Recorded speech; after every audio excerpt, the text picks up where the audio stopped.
அருமையானவர்களே, இந்த நாளிலும் அவனுடைய வார்த்தை நடத்திலே கொண்டு வருகிறேன்.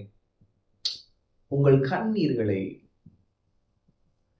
அருமையானவர்களே, இந்த நாளிலும் அவனுடைய வார்த்தை நடத்திலே கொண்டு வருகிறேன். உங்கள் கண்ணீருக்கு பதில் உண்டு. கர்த்தர் உங்கள் கண்ணீரை துடைக்கிற தேவனாயிருக்கிறார். நீங்க அழுகிறது அவருக்கு இஷ்டம் இல்லாதோ, என் பிள்ளை அழுகிறார், அது அவருடைய உள்ளத்தை உடைக்கும். அவருடைய பிரச்சனத்துல நீங்க அழுகிறீங்கன்னா அவர் உங்களை ஆற்றி தேற்ற நிச்சயம் வருவார். நீங்க ஒருவேளை அழுதுட்டு இருக்கீங்க சூழ்நிலைன்னு சொன்னா அவர் உங்களுக்கு சமீபமா இருக்கிறார். நீங்க அழுகிறது அவருக்கு பிடிக்காது. நீங்க சந்தோஷமா இருக்கதான் அவர் விரும்புகிறார்.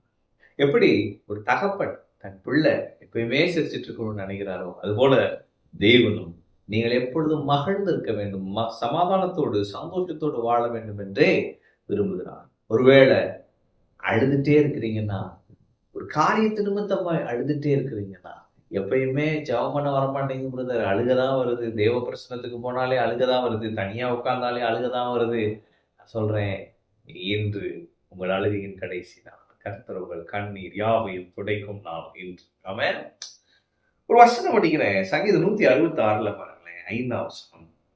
கண்ணீரோடு விதைக்கிறவன் கம்பீரத்தோடு இருப்பான்.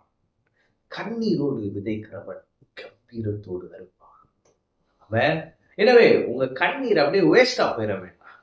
உங்க கண்ணீர் எப்படி இருக்கணும்னா, தேவ பிரசனத்துல நான் விதைக்கிறேன், ஜெபம் பண்றேன், ஒரு விசுவாசத்தோடு எதிர்பார்ப்போடு.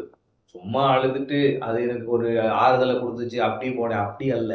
நான் அவருடைய பிரசன்னத்துல என் இருதயத்தை ஊற்றி விடுகிறேன், என் ஜெபத்தை நான் விதையாக விதைக்கிறேன், எதிர்பார்க்கிறேன். எதனா கம்பீரமான அறுவடையை. ஆமென்.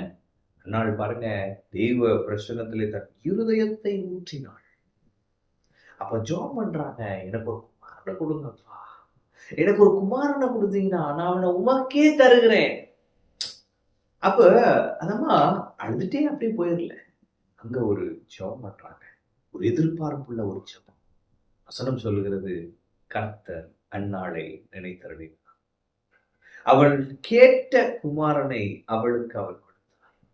இது நான் சொல்லுகிறேன், கண்ணீரோடு விதைக்கிறவன் கம்பீரத்தோடு இருப்பான். நீங்கள் கண்ணீரோடு ஜெபித்த ஒவ்வொரு ஜெபங்களுக்கும் கம்பீரமான அறுவடை. உங்க பிள்ளைகளுக்காக நீங்கள் கண்ணீரோடு ஜெபித்த ஒவ்வொரு ஜெபத்திற்கும் கம்பீரமான அறுவடை. உங்கள் கணவருக்காக நீங்கள் ஜெபித்த கண்ணீரோடு ஜெபித்த இந்த மனுஷன் மாற மாட்டானா ஆண்டவர் சொல்றாரு, கம்பீரமான அறுவடை. ஆமென். இந்த கடன் போகாதா, நாங்க கடனோடு தான் கடைசி வரைக்கும் வாழணுமா, ஆண்டவர் சொல்றாரு, கம்பீரமான அறுவடை. கண்ணீரோடு விதைக்கிறவன் கம்பீரத்தோடு அறுப்பார். கர்த்தர் உங்கள் கண்ணீர் யாவையும் துடைப்பார். நீங்கள் இனி அழுவதில்லை, நீங்கள் இனி அழ மாட்டீர்கள். இயேசுவின் நாமத்தில் நான் சொல்லுகிறேன், இனி நீங்கள் அழாதிருப்பீர்கள். கர்த்தர் உங்கள் கண்ணீர் யாவையும் துடைப்பார்.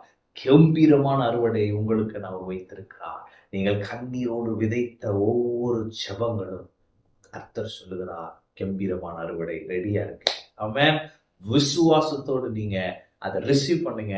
கர்த்தர் உங்கள் வாழ்க்கை மாற்றி போடுவார். நீங்கள் கம்பீரத்தோடு இருப்பீர்கள், சந்தோஷத்தோடு அறுவடை செய்வீர்கள். இது உங்கள் அறுவடையின் காலம். ஆமென். கர்த்தர் உங்களோடு இருக்கிறார். கர்த்தர் உங்களை ஆசீர்வதிப்பார்.